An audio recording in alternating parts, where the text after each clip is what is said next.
السلام علیکم ورحمۃ اللہ وبرکاتہ۔ یہاں ایک سوال ہے، سوال نہیں بلکہ ایک قسم کا اعتراض ہے میرے ایک سوال کے جواب پر۔ اس کا مختصر جواب دے دیتا ہوں۔ تفصیل پر جاتے ہیں تو پھر سنتے نہیں ہیں اور پھر اس کے اوپر سے پھر سوال آ جاتا ہے، لہٰذا میں مختصراً اس کا جواب دے دیتا ہوں۔ گروپ کے اندر موجود بھائیوں کو انشاءاللہ فائدہ ہوگا۔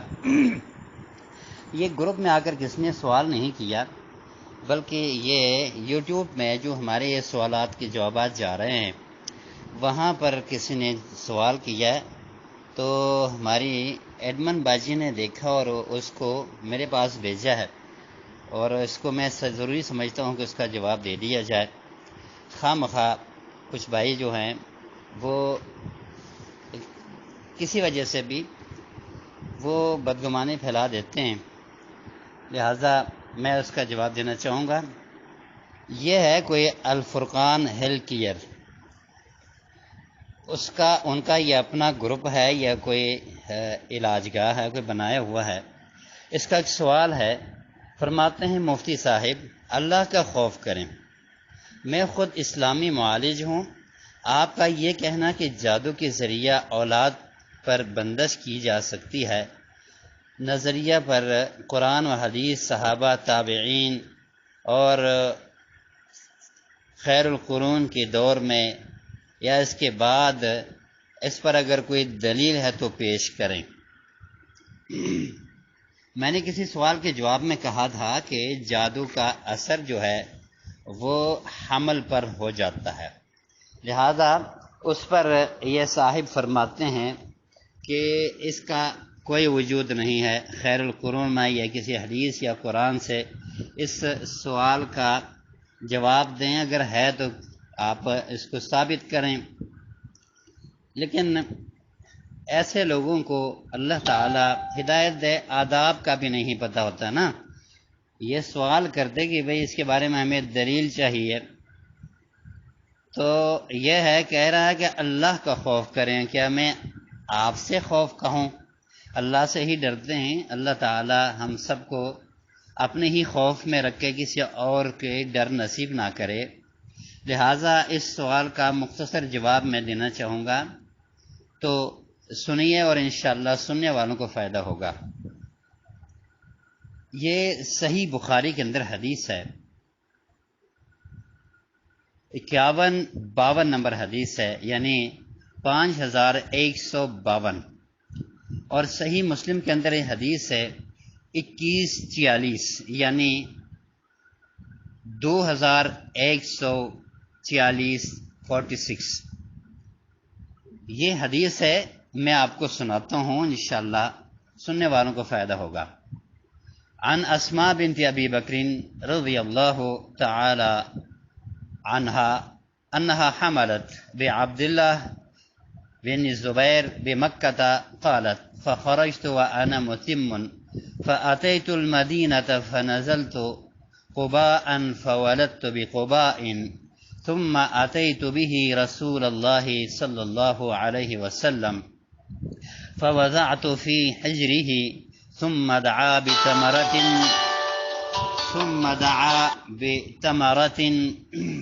فمزغها ثم تفل في فيه، فكان أول شيء دخل جوفه ريق رسول الله صلى الله عليه وسلم، ثم حنكه بالتمرة ثم دعا له فبرك عليه، وكان أول مولود ولد في الإسلام، ففرحوا به فرحا شديدا لأنهم قيل لهم أن اليهود قد سحرتكم فلا يولد لكم۔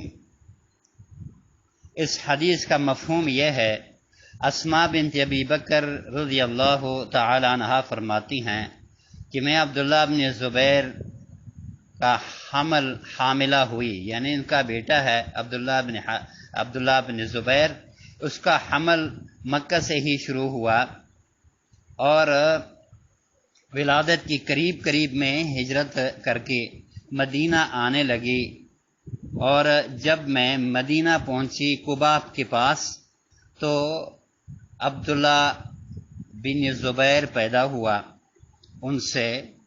پھر فرماتی ہیں کہ میں بچے کو لے کے نبی صلی اللہ علیہ وسلم کی گود میں جا کے رکھا، آپ صلی اللہ علیہ وسلم نے کھجور کو چبا کے اس کے بچے کے منہ میں ڈالا اور دعا کی۔ فرماتی ہیں پہلی چیز جو عبداللہ بن زبیر کے منہ میں گئی وہ رسول اللہ صلی اللہ علیہ وسلم کی تھوک مبارک تھی۔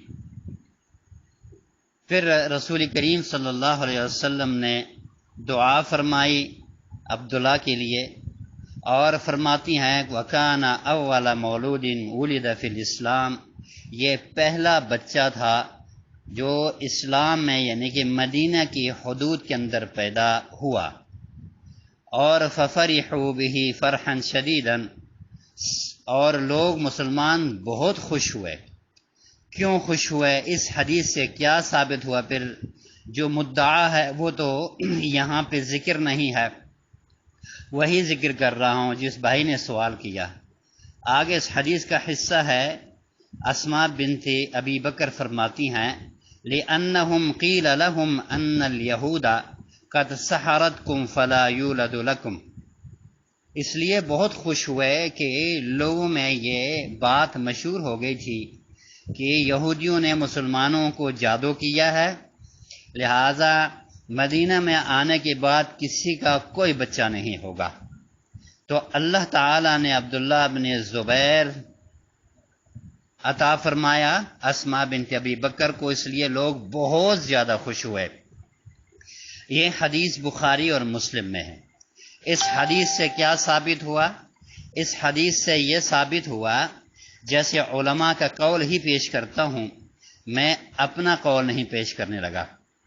وقال العلماء وهذا الحديث يدل على أن للسحر تأثيرا في العقم وتأثيرا في موت الجنين وعدم تخلقه أو عدم اكتمال نموه وولادته إن شاء الله تقديره ووقوعه۔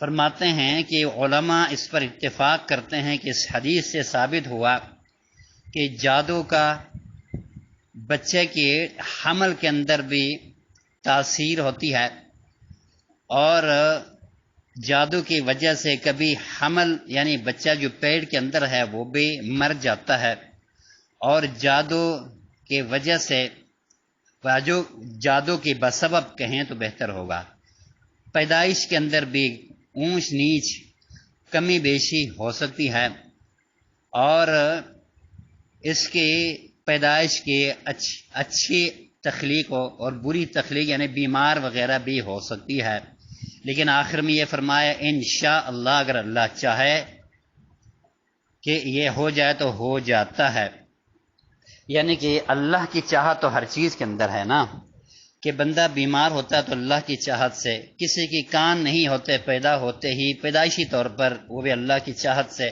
کسی کی کان نہیں ہوتے تو وہ بھی اللہ کی چاہت سے، کسی کی ٹانگ نہیں ہوتے وہ اللہ کی چاہت سے۔ اسی طرح ان اسباب میں سے جن سے ممکن ہے تو ہو جائے وہ جادو سے بھی ہو سکتا ہے۔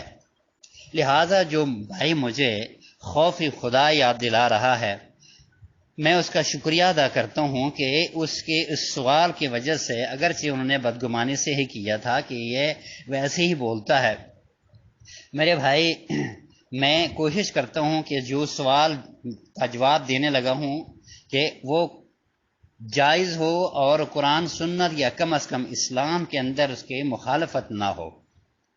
تو ان بھائیوں سے میں کہوں گا تھوڑا سا گزارا کر لیا کریں، اتنی زیادہ کم علمی کے باوجود علم کی جو بات ہوئی ہوتی ہے اس پر فتویٰ نہ لگایا کریں۔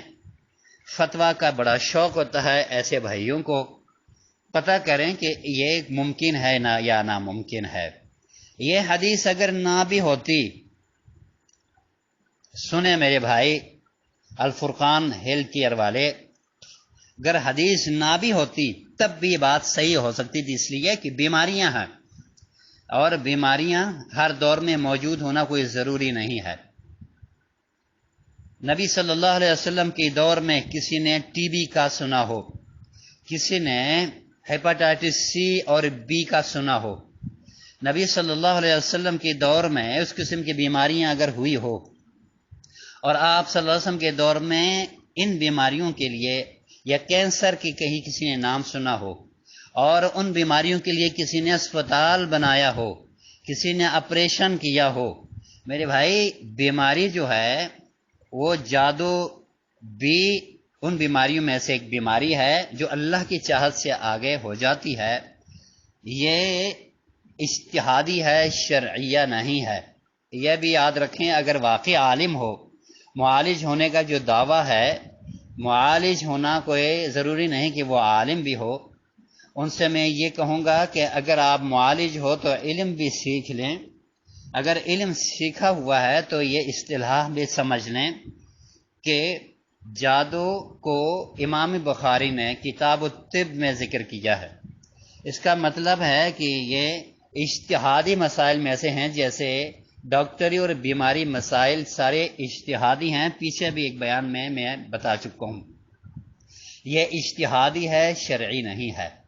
لہٰذا اگرچہ حدیث سامنے آئی ہے، آپ کی یہ کم علمی ہے، وہ سوال بھی اس انداز سے توہین آمیز الفاظ کے ساتھ جو آپ نے کیا ہے، میرے بھائی آپ اس کو دیکھیں اور آئندہ جب بھی سوال کرتے ہو تو آداب کے دائرے کے اندر آپ رہ کے، آپ سے چھوٹا ہی کیوں نہ ہو، بڑا ہو چھوٹا ہو، انسان ہی ہوتا ہے، اس کی عزت ہوتی ہے، لہذا ان ساری چیزوں کا خیال رکھتے ہوئے سوال کیا کریں۔